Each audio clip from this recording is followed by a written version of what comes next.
The HOA had been extorting neighbors for years, issuing fines for the smallest things, threatening lawsuits and driving people to bankruptcy. But when they tried to pull the same stunt on me, they had no idea they were signing their own death warrant. What happened next completely destroyed their power. But let's start from the beginning. When I bought a house in an upscale suburb, I thought it was the best decision of my life. A spacious lot, manicured lawns, wide sidewalks where neighbors strolled leisurely with their dogs. Everything looked perfect, like a scene straight out of a brochure advertising the perfect suburban life. As an architect, I had finally reached a point where I could afford my dream home. A 2-story classical-style house with tall windows and a cozy inner courtyard. Here, I planned to relax, work in peace, and enjoy life after years of city chaos. But I quickly learned that this neighborhood had its own rules, and I was expected to follow them, no matter how ridiculous they were. The first red flags. A week after moving in, I started noticing strange things. My next-door neighbor, Tom Bennett, a polite, smiling man in his 50s, once leaned in and whispered, "Have you met the HOA yet?" "HOA? Well, I signed some paperwork when I bought the house." "Is something wrong?" "Just be careful," he said, nervously glancing around. I brushed off his words, thinking he was just being paranoid. But soon, I understood exactly what he meant. The threatening letter. One morning, as I stepped out to grab my newspaper, I noticed an official letter in my mailbox. The envelope bore the Homeowners Association, HOA seal, and a bold red stamp. Violation. I tore it open, read the contents, and froze. Due to a violation of our community's architectural code, you have been issued a $5,000 fine. The unauthorized addition must be removed immediately. I reread it. What? Unauthorized addition? I hadn't built anything new. The only thing I had done was place a gazebo in my backyard. A simple wooden gazebo. I was confused. This had to be a mistake. I quickly checked the city codes. No special permits were required. Per municipal regulations, temporary structures like mine were completely legal. First contact with the HOA. I dialed the number listed in the letter. "Homeowners Association, how may I assist you?" came a woman's voice, cold, condescending, as if I had already committed some terrible offense. "Yes, this is Jason Holden, homeowner at 12 Riverside Drive. I received a letter about a fine, but there must be some mistake." "We don't make mistakes," she snapped. "Excuse me? Your structure violates the community's architectural code. It must be removed, or you will have to pay the fine." "You're talking about my gazebo? It meets all city regulations." "We have our own rules, Mr. Holden, and you will follow them," she said curtly. That's when I realized exactly who I was dealing with. Marilyn Kent, the HOA queen. The woman introduced herself as Marilyn Kent, HOA president.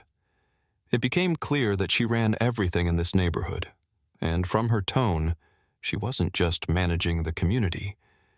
She was controlling it. "Your rules cannot contradict city laws," I said, trying to remain calm. "They don't contradict. They enhance them." Anger bubbled inside me.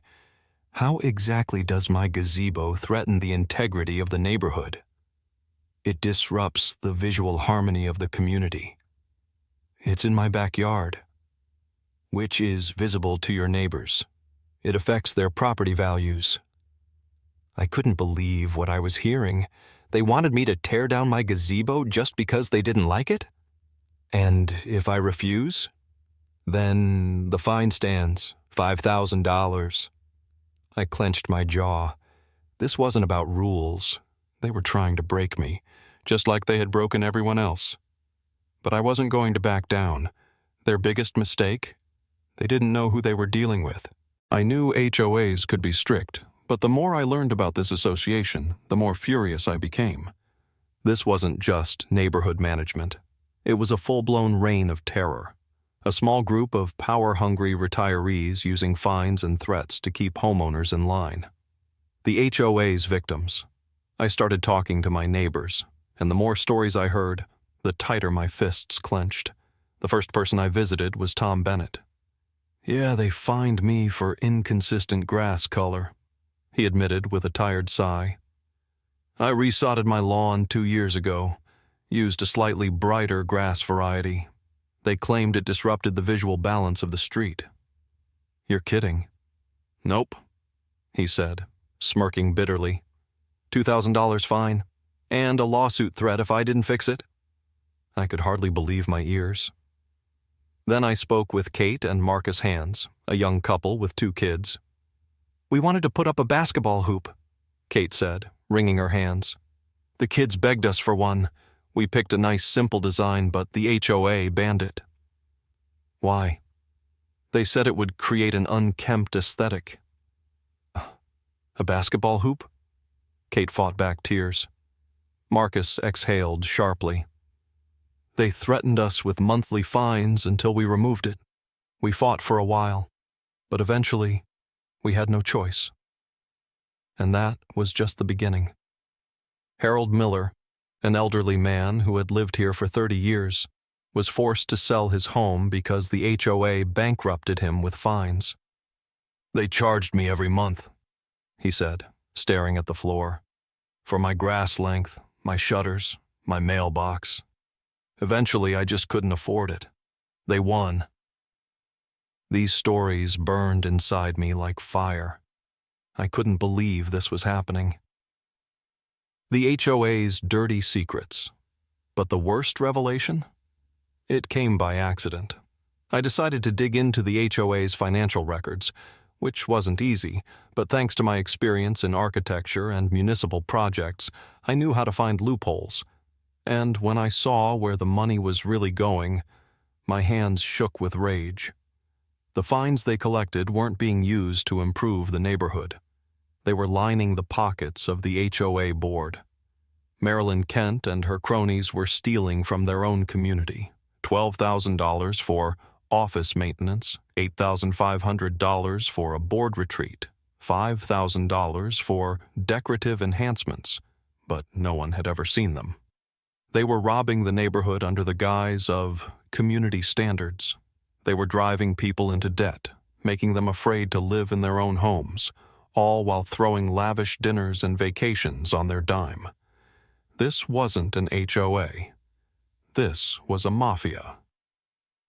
I wouldn't back down. At that moment, I knew one thing for certain. They had picked the wrong person to mess with.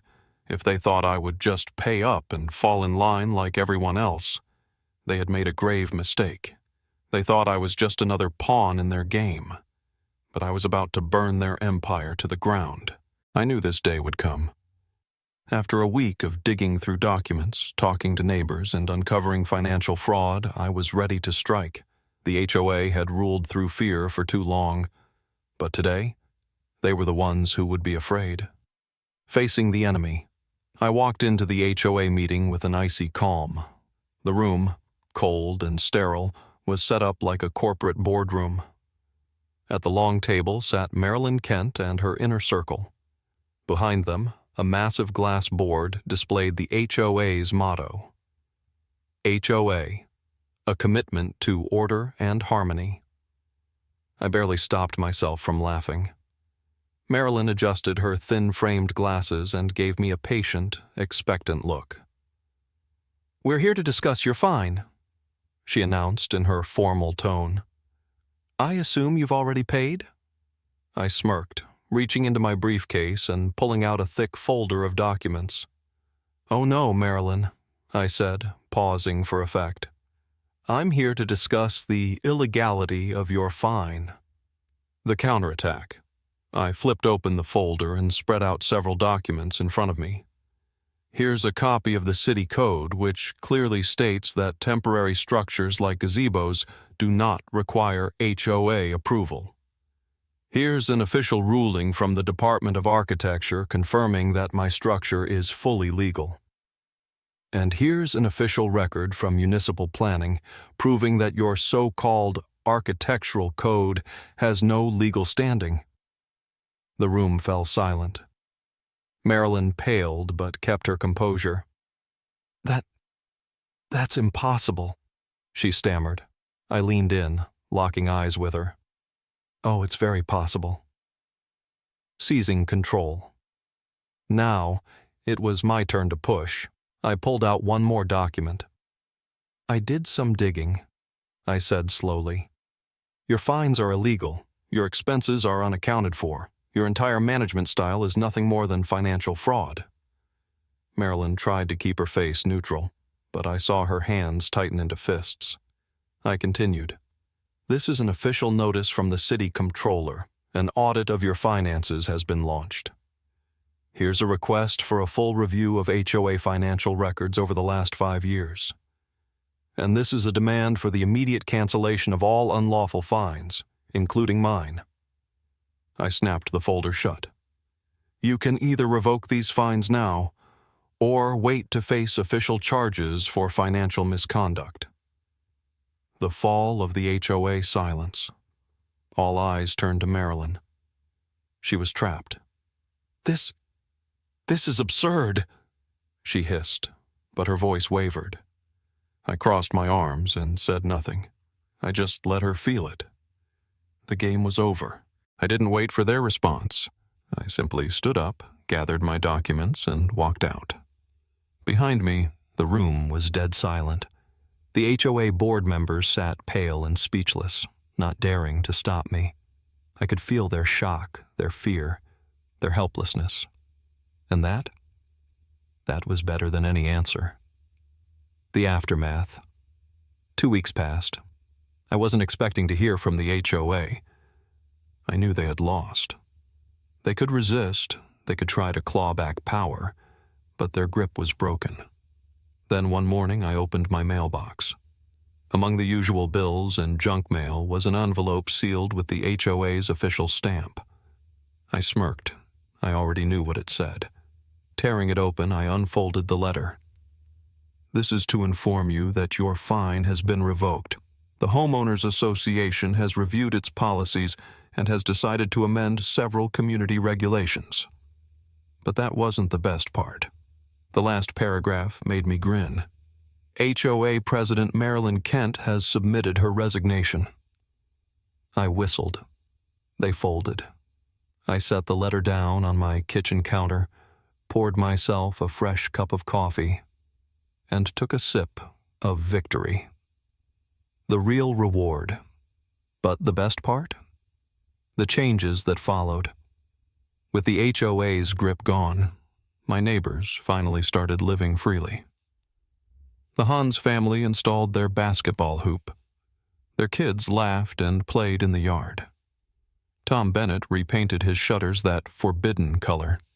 His house looked even better than before. People stopped being afraid to make their homes their own. The neighborhood was free, no longer held hostage by a handful of petty tyrants.